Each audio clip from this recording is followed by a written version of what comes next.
Hello human, so today I thought it would be fun to maybe do a reaction video. I haven't done one of these before, so today I'm going to be reacting to, or like interacting, I don't know how you say it, to, what is it, theme park secrets operators don't want you to know. Now hopefully this is going to be very fun and interesting.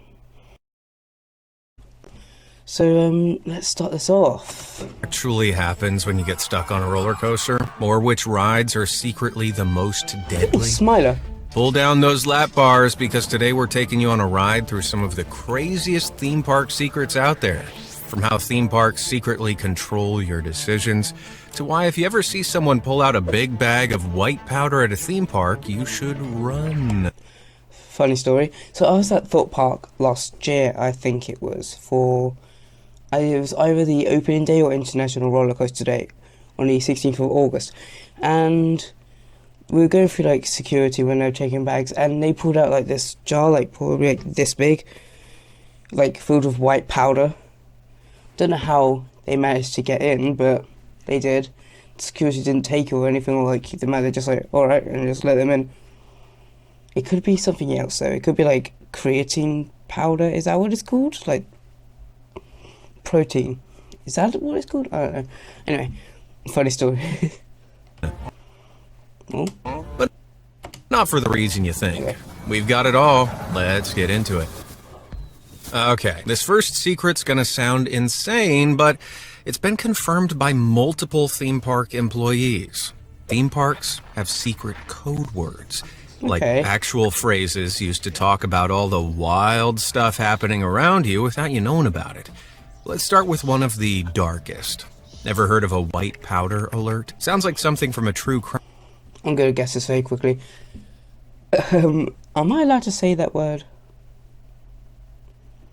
I don't know if I'm allowed to say it on YouTube, but I think you know what I mean.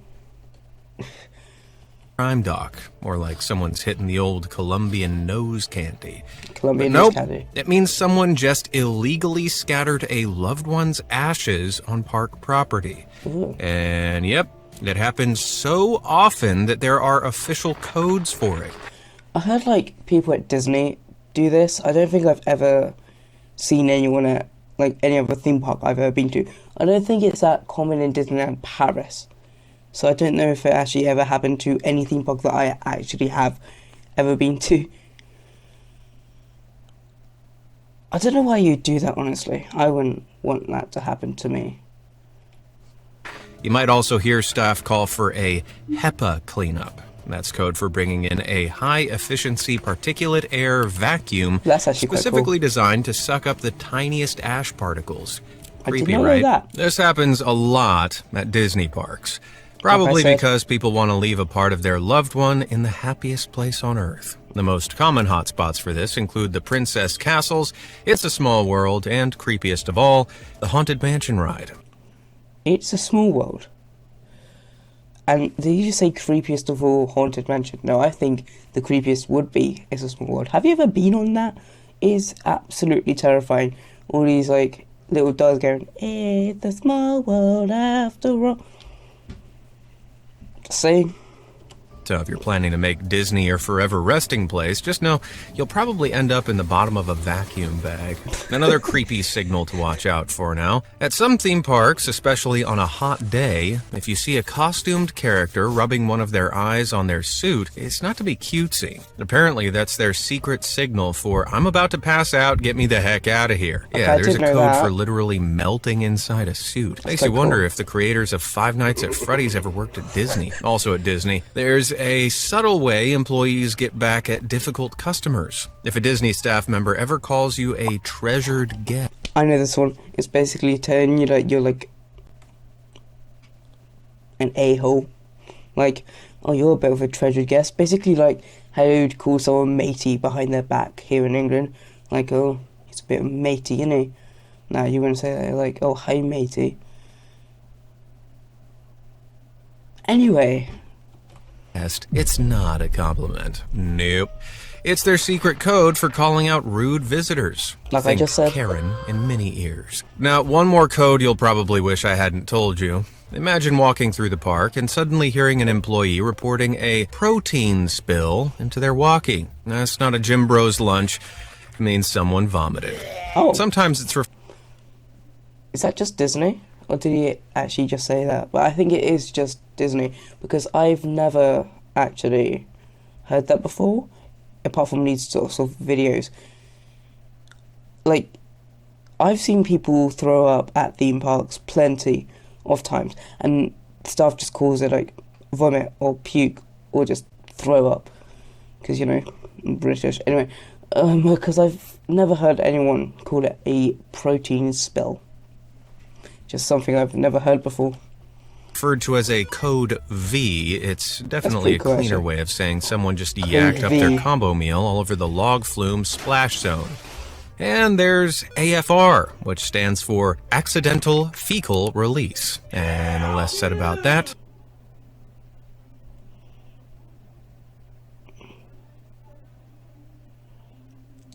Do I want to know what that means?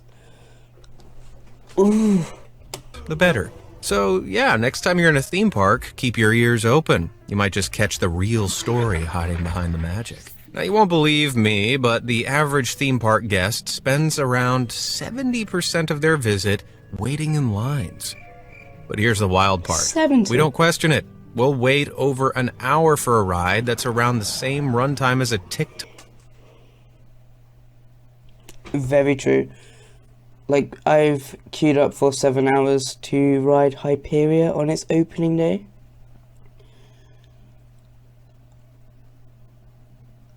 Seven hours. So what gives? See, those lines you're waiting in are actually psychological minefields engineered by theme parks to control your behavior without you even realizing it. Let's start with those digital wait time signs telling you how long you'll be waiting in line for a ride. Sometimes they do, like, make it look longer. Sometimes they make, like, the time say 50 minutes when really it's 30. Because that can make you, like, really happy that you got on quicker. Also, sort of disperses the crowd from there for people who won't want to queue. I think that's what he's going to say. Unhelpful, right? Wrong. Get this. Some parks use what insiders called pessimistic wait times. Translation, they inflate the numbers. So, yeah. You see 45 minutes, but you're on the ride in 20. You feel like you've won, except you didn't. The parks engineered the whole thing. But there's a dark side to this, too. Inflated wait Didn't I seriously just make a video about this? This is actually a few weeks ago. But yeah, I'm sure I made a video. times can also push you into buying fast passes that you can use to skip the standby line. Yeah, if every ride looks like it has a horrifying line, suddenly that pricey upgrade doesn't seem like such a bad idea. And when researchers compared posted times to actual wait times at Disney, the numbers didn't lie. The actual queues were around 60% shorter than their advertised times. Though, it has been widely reported that wait times are notably inflated in America compared to parks abroad. In Portaventura, they definitely make the lines, like, say, an hour when it's way less. Sometimes it's the opposite, but I think it's more than not. So, in England, they normally try to be really accurate. Guess we just like that sort of accuracy. To put this to the test for myself, I went to Disneyland Paris. Do you think he actually went there because he wanted to go there and he just decided, like, actually we're filming a video, should we make it look like a business trip? And compared the digital wait times to the actual time it took me to get on the rides.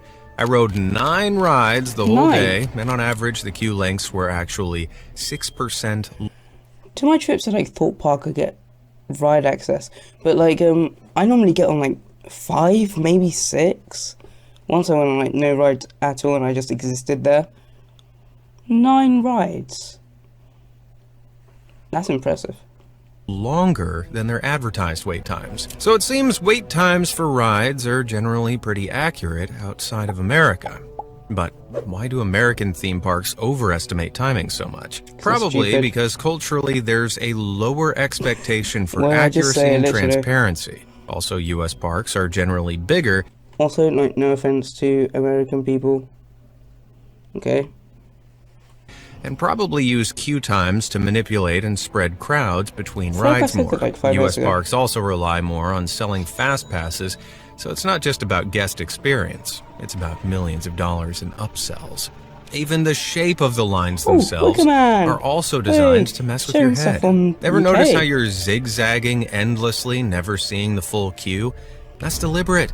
If you saw how long it really was, you'd bail.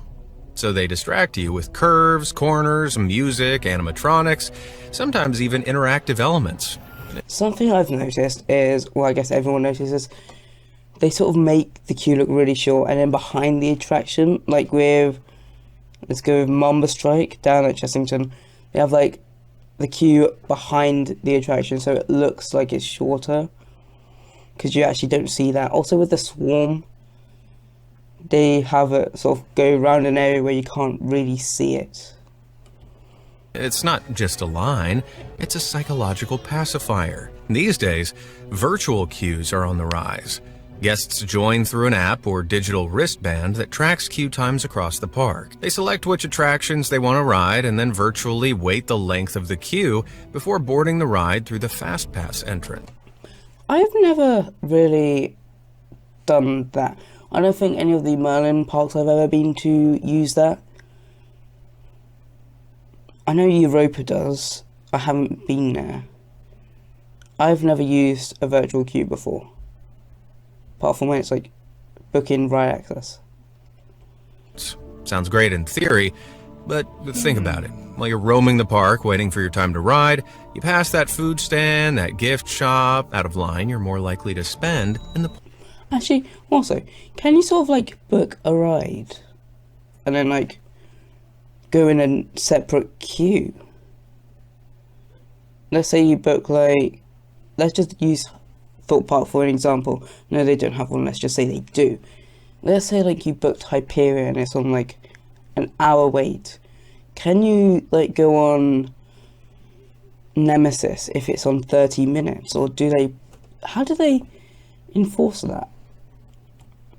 Park knows it. So what can you do? Well, honestly, not much. But there are a few free tricks. The best cheat code, single rider lanes. I use that all the time. But annoyingly, not every ride has it. I feel like every major attraction should have a single rider queue. I use that so often. Sometimes they're actually longer.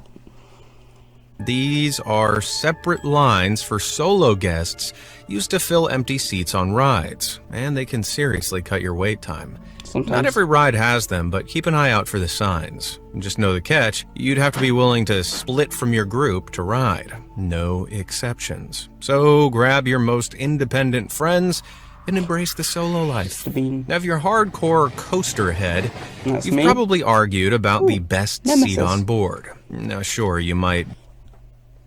The front, which is what he's probably going to say, has a really nice view and you can see where you're going if you're nervous at doing that on coasters. But I think the back is the best. It always feels the fastest, get the most airtime, sometimes the most G-forces. Get the best view on the front row, but Like I if you said. want the wildest ride, you're doing it wrong. Back. Coaster designers say the back row is where it's at. When a coaster charges over a drop, the front car pulls Oh. over first, Do you hear and then that? the So back loud. gets whipped over like a slingshot. It's pure momentum. The back is always playing catch-up with the front cars, which means crazier speeds, bigger airtime, and barely any line because everybody's busy fighting for the front. And if you really want to level up, What's happening with that dog? Can I just shut up? ride later in the day. Coasters need time to warm up, kind of like a car. In the morning, the wheels and bearings are cool and tight, making early runs slower. By the afternoon, after hours of non-stop rides, the wheels heat up, the chassis loosens, and everything gets way faster and way smoother. But if you're a true speed freak, hit your favorite coaster a few times throughout the day, but definitely save a Shambhala ride and for Dragon's just Khan. before the park closes. By the way, I know it's a bit off topic. You should definitely go on these two rides. That one, Shambhala, the white one, Jungle Khan, the red one, Portaventura Road, Barcelona. You should go, 100%. That's when it's running at full beast mode.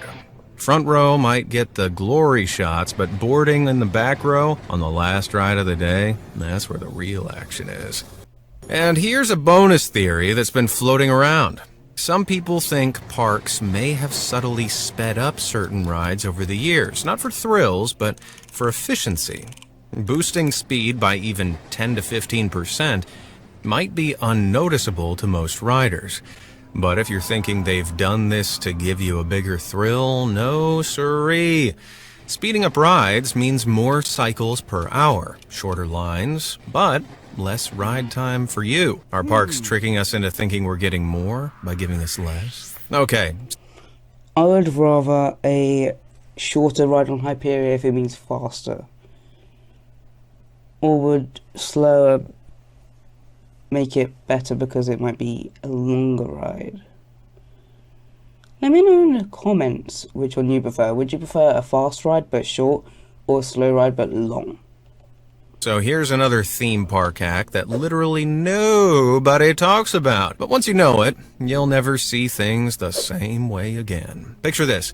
You've just arrived at the park after traveling all morning. You're hyped and ready to dive into fun, so you head straight for the rides at the front. But here's the catch. Everybody else is doing the exact same. But they're not though, are they? Most people always head to the ones at the back because they're bigger. Like, name me a single theme park that has its biggest attraction right at the front. And don't say Alton Tales with the smiler, that's just cheating. But name me a theme park that has the biggest attraction at the front, except for Alton Towers. Thing. Join them, and the only adrenaline rush you'll be feeling is the overwhelming urge to punch someone while you fight your way through endless shoulder-to-shoulder crowds. The real move. Oh god, here's another story. I was queuing up for Red Force in the single rider, and there was this one like French woman right behind me, and she was so close to me. She was like practically touching me. I'd also like subtly move a little bit to maybe gently elbow her and make it look like an accident. She didn't really back off then. I was so tempted to like turn around and tell her to just back the hell up. Hot-footed straight to the middle section of the park while everyone's jammed at the front. You can knock out a few rides with zero wait. Then work your way toward the back of the park and take advantage of these still practically queueless rides there. By the time the crowds catch up, you'll already have been and gone. And here's where it gets even crazier. If you stop and look around, you'll notice most people instinctively veer right when entering a park. Why? I go left because I'm just used to going left. I'm British, so we drive on the left. That's why I go left anyway. It's science. And most likely stemming from the fact that most people are right-handed. Our brains are so hardwired to lean that way in unfamiliar places, and in a crowd, herd instinct takes care of the rest. So the ultimate pro move, go left, hit the middle, then work your way to the back. Fewer lines, more rides, plus some extra sweet satisfaction from beating the system. You're welcome. So real talk, there are thousands of trash cans at theme parks, but Disney World in Florida, they take it to the next level, placing one every 30 feet. But if you've ever visited, have you ever actually seen someone empty one? No. Exactly. Think about it. Tens of thousands of people are cramming Mickey waffles and turkey legs into their faces every single day. Yet somehow, you never catch anyone hauling away a giant bag of trash. It's not just luck. It's not even magic. It's something way weirder. You've probably heard about the Utilidors, those secret underground tunnels at Disney World Orlando, where cast members move around without ruining the fantasy. But here's what Disney really doesn't want you thinking about. There's another set of tunnels down there, and they're not for people, they're for trash. Hidden underneath the park is a high-tech vacuum system called a... Is that like the one at Efteling? So at Efteling, don't know if you've ever been, but there's like these huge bins, they're massive. And you like hold your rubbish up to their like mouths because they're shaped as people, and it just sort of sucks it into their mouths. I think it's actually pretty cool. I wonder if it uses the exact same system. EVAC, short for Automated Vacuum Assisted Collection. When you toss your garbage, it drops into a hidden chute at the base of the trash can, gets sucked into a massive pneumatic tube, then flies underneath your feet at 35 miles per hour all the way to a secret collection area tucked behind Splash Mountain. It's like a trash-eating monster living under Main Street. Disney's super hush-hush about the full setup, but we do know similar systems exist, like this one on Roosevelt Island in New York. Disney actually imported the tech from Sweden. All the way from Sweden? That's interesting. And launched it during the opening of Walt Disney World in 1971. Are those spins still there? The Like, system exact is same unique ones? to Disney World in Orlando, while other Disney parks, like Disneyland Paris, empty their trash manually. Yeah. But it does kind of make you wonder, how come Disney didn't roll out the system to their other parks? What else are they hiding? The childhood rite of passage, nervously shuffling up to that height stick outside your dream roller coaster. It's a moment of suspense while you get the green light, or face the gut-wrenching agony of maybe next year. But I actually don't think I've ever been turned away. I've never been too short. I don't know if it's because I'm tall, I'm not tall, but because I actually think I wait a long time. I'm over prepared, so I like waited for years before I went to a ride before I went to a theme park like Thorpe Park. how are height requirements actually set? That's Here's a the deal. good question. Ride manufacturers determine a minimum Stealth. height based on safety tests and engineering. But once the park buys the ride, they can tweak the requirement, though they can only raise it, not lower it. Why? Sometimes it's a marketing tactic to target older thrill seekers and keep younger kids off rides that might not be suitable. Yeah, we don't want any young kids screaming into our ears. For example, Ooh, Thorpe Saw. Park in the UK set the height requirement for the horror-themed 1.4 Saw at meters. 52 inches, though Oh, most 52. coasters of the same model run I don't care if you're tall enough to ride Rage, don't ride it. It is the roughest thing I've ever been on. safely at 47 inches. Height requirements also vary by country. In Europe, they're in meters, Yeah, it while is in the 1.4. US, they're in inches. This means you might be able to ride similar coasters in one country, but not the other. Take Nemesis Inferno at Thorpe Park in the Inferno. UK and Raptor at Cedar Point in the US. They're both almost Oh my god, they have like the exact same layout. That's insane. identical inverted coasters, but Raptor has a 54-inch minimum, while Nemesis has a 1.4 meter requirement. Oh, it's the same height. Is it? Is it the same height? I don't know. He's using the same photo. That's confusing me. I don't like that. Convert that, and Raptor technically has a stricter height requirement. In reality, it's more likely that the manufacturer's height requirement for the ride is at least 54 inches, meaning each park has been able to adapt their height requirements safely to the nearest number unit. Cedar Point has simply rounded the ride's minimum height requirement to the nearest inch, while Thorpe Park has rounded it to the nearest 0.1 of a meter. That one Cedar Point ride, what's it called? Raptor? That is literally an identical copy of Nemesis Inferno. The layout is exactly the same. It might be different height, might be different speed. It actually looks like it's a different height, but still the layout is identical. So if you're just a hair too short, try crossing an ocean and give it a go there. Coming out of your seat mid-ride is the ultimate theme park nightmare. Didn't Even that for the happen most in, experienced coaster Didn't their restraints sort of pop off in Final Destination? enthusiasts, your life is in the hands of a metal bar and what's actually keeping you in. And how safe is it, Very really? safe. There are two main types Yeah, of very roller safe. coaster restraint. I'm gonna guess ratchet and hydraulic. This one here, don't know if you can see my mouse, but this one here is ratchet. This one here is hydraulic. It's ratchet and hydraulic. Boom, I The knew it. hydraulic restraints use pressurized fluid to hold the bar in place, while ratchet restraints are the most The one that common. clicks. You know you've got a ratchet restraint I actually prefer the hydraulic restraint. I don't know about you. Comment down below which one you prefer. I always prefer like hydraulic because it's a nice smooth pull down, and it's like adjustable to any like size, I guess. Ratchet just yeah, don't like it. if you hear that loud click, click, click as the harness comes down. That one would be hydraulic though, wouldn't it?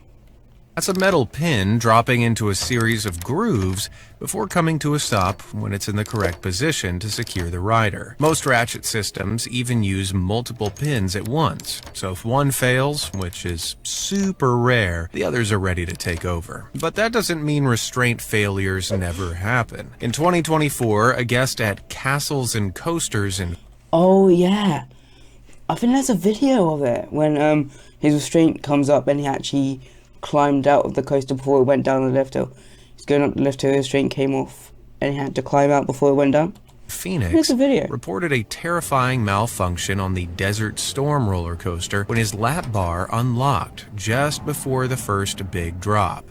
He had to quickly jump out of the train at the ride's peak seconds before the plunge. He safely climbed down emergency stairs and alerted the staff. No other riders appeared affected, but the man said the situation could have been fatal if he hadn't acted fast. Worst of all, the park only offered him a refund for his near-death experience. Incidents of restraints failing mid-ride like this are extremely rare. Roller coasters are run by a central software brain called a programmable logic controller connected to hundreds of proximity sensors all over the ride, including the restraints. These sensors constantly feed data to that brain, which decides if the coaster is safe to run. If a restraint isn't locked, the ride won't flag start, up, won't it? even if there's no one in the seat, which is why operators often secure restraints on empty seats. Once the ride's moving, restraints stay locked until the train hits a specific spot in the station that triggers their release. In emergencies, operators use special tools to manually unlock restraints. So yeah, you're not really locked in until the ride says you are. Though I guess the rider There's the at video. Castles and That's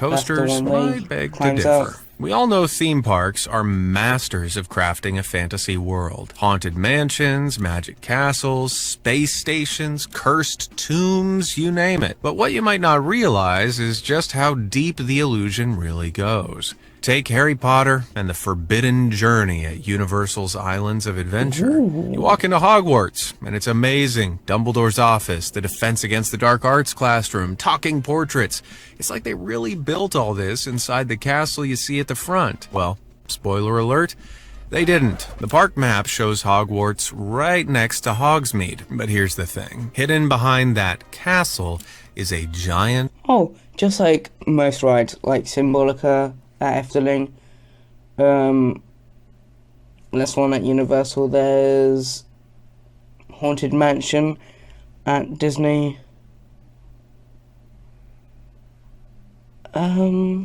What else is there? Don't know. Don't know about Tomb Blaster. Ninjago. lifeless white warehouse that looks more like a Costco than anything magical. See, most indoor rides aren't where you think they are. You'll think you're flying through Hogwarts, but in reality, you're strapped to a robotic arm inside a huge hidden warehouse that you didn't know was there. Disney's Haunted Mansion does the same thing. You walk down the spooky path into the manor, thinking you're deep inside, but nope. You're just in a huge show building, hidden just behind the facade. It's all just a mask to hide giant industrial spaces, and unless you know where to look, you'll never notice. So next time you're standing in front of the entrance to a ride thinking, this is incredible, just remember, behind all that magic, it's probably just a giant box. Still incredible though. Very impressive. It's a great ride. Well, I don't know, I've never been on it. But I wouldn't think it's like less incredible because of where it is. But wait, it's not just indoor rides hiding secrets. Let me loop you in on another illusion that I think will totally change how you see water rides. Ever notice how the water's always a little murky? Indeed, I Wondered have, how actually, the park yes. is letting water get this filthy? Well, here's the truth. It's actually deliberately dyed to cover up another dirty secret. Really? See, parks use this dye to hide the underwater machinery that powers the ride. But just because the water's dyed doesn't make it any cleaner. Turns out people have done some seriously disturbing things in that water. We're talking spitting, Huck, do and spit on that thing. peeing, and even pooping.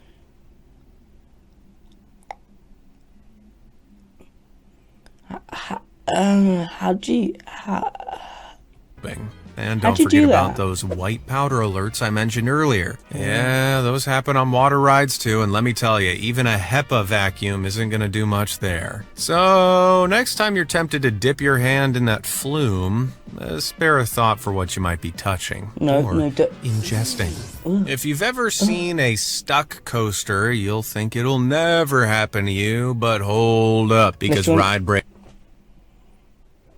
I was literally just about to say unless you're on Hyperion, and then Hyperion turned up. But if you will notice, I don't believe that this is stuck, because this right here is the brake front. The lift hill is here. That's where it normally gets stuck. But this, where they are sitting here, is the brake front. So they probably finished a ride on Hyperion. Guy's got out his phone, filmed the kid there. Breakdowns are actually way more common than you think. It's even happened to me. But don't freak out. 99% of the time, these are not dangerous. They're usually triggered by basic stuff like safety systems doing their job, a tiny power glitch, or Oh, guests dropping something. That wasn't a power glitch. That was what might have been, actually. I don't know what triggers a rollback. I guess it's wind, could be power, actually. But stealth, good old rollback. I don't think he was actually, like, yeah. Mid-ride. Big theme parks? Yeah, they see multiple ride stoppages or evacuations every single week, especially in peak season. Most breakdowns happen quietly behind the scenes without anyone ever noticing. But those crazy high up ones that make the news, The news. I don't think I've ever seen like a ride breakdown on the news. they're rare, but still happen a couple times a year. While operators can manually stop the ride, most of the time, the computer's actually running the show. Remember those proximity sensors that are everywhere? Well, sometimes those sensors get a little overprotective, halting the ride for even the tiniest hiccup. Here's how it goes down. When the system detects a problem, it locks the restraints and safely brings the ride to a stop. Operators check the system, call maintenance, and try to get things back to normal. If they fix it quickly, Falcons. everyone stays on board and the ride continues. But if it takes longer than 30 minutes, or someone needs urgent medical attention, that's when the evacuation plan kicks in. First, the ride op will call in a trained evac team to get everyone brilliant. off safely. If you're close to the ground, it's just a nice chill walk off. But if you're way up high, that's when things get real interesting. After a safety assessment, riders are unbuckled and guided down a narrow catwalk or emergency stairs next to the track. Looks intense, but it's super calm, controlled, and all designed to make sure everyone stays safe and gets the info they need. And here's a little fun fact.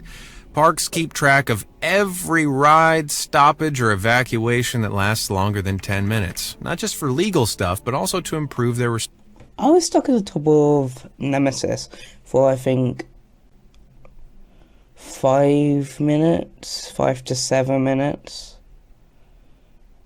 That was an interesting experience. responses in the future. So next time you hear about a ride breaking down, just know it's proof the safety systems are doing exactly what they're supposed to. Now let's get to the part we're all here for, the accidents. But fair warning, the truth might shock you. You'd assume roller coasters are the deadliest, but plot twist, they only account for about 10% of serious theme park ride incidents. The most dangerous ride at theme parks? It's the flat rides. Yeah. Flat rides are the Drop ones towers. like drop towers, swinging hammers, and pendulums. While a lot of people regard these as filler attractions to fill up time between coasters, these rides can turn innocent thrills. I've seen that video. Does he show it? When the drop tower just doesn't stop and it smashes into the ground. Oh my god. into Oh, deadly it doesn't show it. chills. These make up 37% of serious incidents, and when they fail hard. Think snapped restraints, flying bolts, Final Destination grade stuff. Oh, Take the Final fireball Destination. incident at the Ohio State Fair in 2017 Didn't when a see ride that. car straight up broke off in Oh, midair, single car. resulting in 7 injured and 1 who Seat. didn't make it out at all. The cause? Well, no one knew it, but there was a whole bunch of corrosion hidden inside the ride's mechanical arm, and, well, it was Wasn't it one like swing too completely many. snapped? Then in 2019, at Kankaria Adventure Park in this one. India, the Discovery ride took a deadly turn. The main arm snapped out of nowhere, sending the ring of seats crashing down to the ground. 27 people were Haven't seen hurt the and 2 video. didn't make it. Even when death isn't involved, some rides just give off bad vibes. Take Sledgehammer at Bad Canada's vibes. Wonderland. No fatalities yet, but it's a prototype That's that fun. constantly breaks down from Never mechanical mind. failures, sometimes sitting shut down for months. So if you believe in omens, you'd be no chicken to sit some of these rides out. Some other rides you wouldn't even suspect still hold a risk, one Like of the which are rapids. water rides like log flumes and river rapids. You might think the biggest risk on these rides is getting wet, but under the surface, there's hidden dangers lurking. Didn't Water ride a girl die in Drayton Manor? And I think in Australia as well. and major Oh no, in Australia the boat tipped.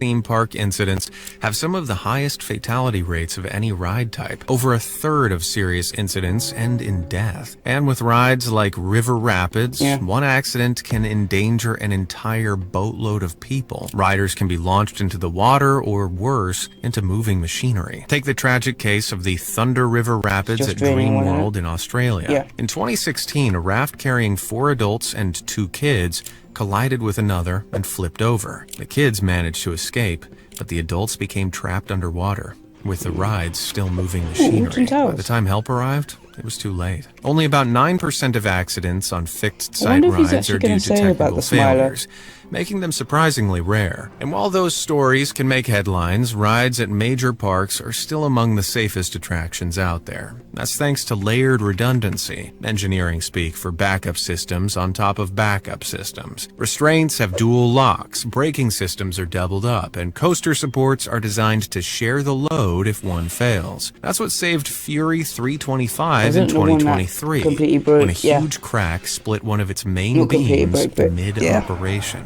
The coaster didn't immediately collapse because it was good, nearby didn't it? supports Yeah. picked up the strain. They The fixed ride was it, still didn't they? shut down, the beam replaced, and investigators found the cause. Slow-building metal fatigue from years of repeated stress. Scary? Sure, but these rides are, in a way, designed to fail. But in the safest way possible, of course, which is actually pretty neat. When something goes wrong on a ride, the ride operator on duty is often told to keep tight-lipped while corporate handles the legal mess. And while the park is usually the one held legally responsible, blame still tends to fall on the operators. After a 2015 crash at Alton Towers, At where?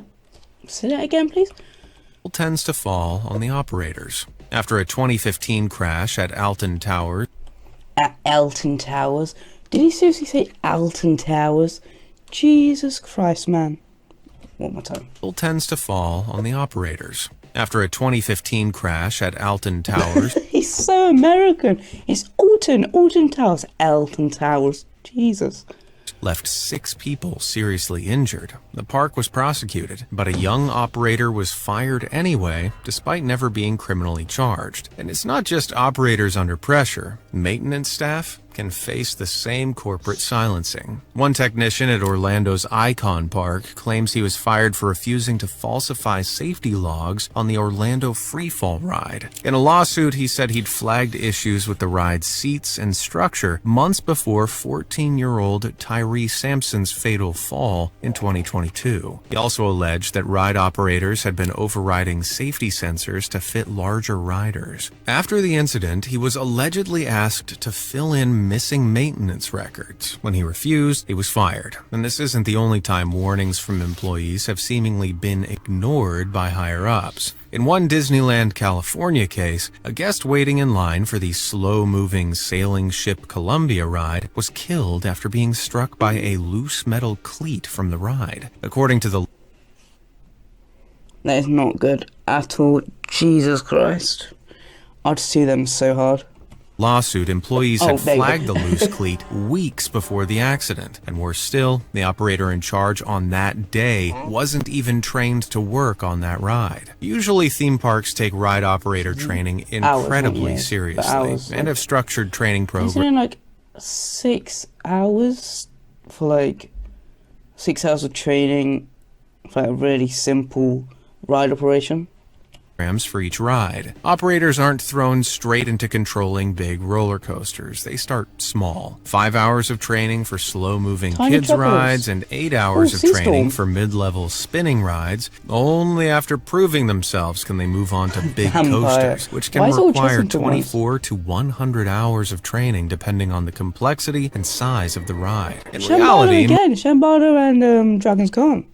most ride operators take safety very seriously and work hard to make sure everyone has a fun, incident-free experience. Think about it. They're probably more nervous than you are that something could go wrong on their watch. So next time your stomach's in knots while waiting in line, spare a thought for the person in the operator booth. They're riding the pressure every day. You've probably noticed ride operators are more often than not teenagers. So They are, why actually, are yeah. literal college students in charge of multi-ton death machines? Well, because theme parks rely on Hello, seasonal workers, and short-term contracts are pretty appealing when you're broke and home from college. But here's the part they don't show you in the recruitment video. Seasonal employees can work up to 11 hours a day, 6 days a week, often stuck out in the heat with zero shade. If you work the Torture morning like that. shift, that could include being a ride dummy. According to ex-theme park workers, staff are sometimes required to take part in practice ride events. I wouldn't mind being a dummy. I wouldn't mind like being a test for a ride. I think I'll be happy with that. For evacuations, maybe a bit less, but still I'll be good with that. Evacuations from the highest points in the ride. And if you think that's stomach Jack churning, Silkston. wait till you hear about the staff canteen. Some parks ban employees from eating anything sold to guests, leaving them with food that's about to expire. Gross. Even worse, some employees claimed that because of the short turnaround between shifts, uniforms often went unwashed all summer, including for staff handling food. At one park, a 16-year-old with no prior kitchen experience was allegedly put in charge of cooking raw meat, unaware is that cooked insane. meat should be separated from raw. Ugh. Raw chicken Hello, on Gordon. top of cooked chicken. So we need Gordon Ramsay in theme parks to like maybe make them make food correctly. That would be good. At a loss. And for all that, you're usually making just above minimum wage. But it's not all dismal. There's some perks. Sometimes, staff get to walk the roller coaster tracks at open or close, catching glimpses of amazing views unseen by guests. There are also staff-only ride nights, end-of-season parties, and Sounds free fun. entry to sister parks. Still, pressure is high. One mistake, one missed check, and someone could get hurt, or worse. And here's the most disturbing part. Several theme park employees have admitted to working shifts deathly hungover, having not gone to sleep the night before. Yes, including ride operators. Okay, so something else Really? you've probably never thought about. You'd assume every roller coaster is custom built for the park it calls home. But in reality, many rides are actually secondhand. Yep, just like a used car. Like Samurai was at Chessington before it moved to Thorpe Park. Theme park rides are often bought, sold, and moved around from one park to another. A coaster might look shiny and new, but could have already thrilled guests across the country, or even across continents. Take the Tsunami Coaster, for example. It's been operating under different names at 4 different parks since 1986. It started at a German carnival, then bounced through a few Six Flags parks in the U.S., before finally landing at a theme park in Mexico. While it might sound shady, it's not unusual and totally above board. Entire websites exist solely to sell used rides, especially to smaller I or didn't know about the regional parks websites. trying to bulk up their attractions without breaking the bank. Of course, the theme parks themselves don't advertise to guests that their rides are recycled. Imagine. Eco-marketing hasn't gone that far yet, but it's far more common than you'd expect. So what actually happens when a roller coaster is resold? First, the entire ride is taken apart section by section, almost like a giant Lego set, but with way more bolts and way higher stakes. Each piece is labeled and packed up for transport transport, often across countries. Before it gets to thrill riders again, it's usually given a makeover. A fresh coat of paint, updated systems, and new parts if needed. Then comes the big rebuild, where it's reassembled on a brand new foundation and put through safety checks. Basically, it's the same ride, just with a brand new identity. Sometimes, though, these hand-me-down rides come with darker histories. The Spinning Barrels ride, which was involved in a fatal accident in Germany back in 2016, was reportedly resold to an undisclosed buyer. Yeah. Disturbingly, from the business's perspective, selling rides with a checkered past makes perfect sense. The park makes money from the sale whilst disposing of a ride with a poor reputation. Meanwhile, thrill seekers riding in the park, which just bought it, are none the wiser. But this raises an uncomfortable question. Should rides with a tragic past be given a second life somewhere else? So the next time you strap in for a spin at a lesser-known park, just remember, that ride might have seen more than just a different skyline. It could be carrying a history its new owners would rather you didn't know. Do you know? Now that was a very interesting video. I think we learned some stuff today. So, yeah, anyway, if you wanna, like, see a video of me at, like, another theme park, like, I don't know, let's go with Portaventura. Just press here to subscribe and press right here to watch me at Portaventura. Bye!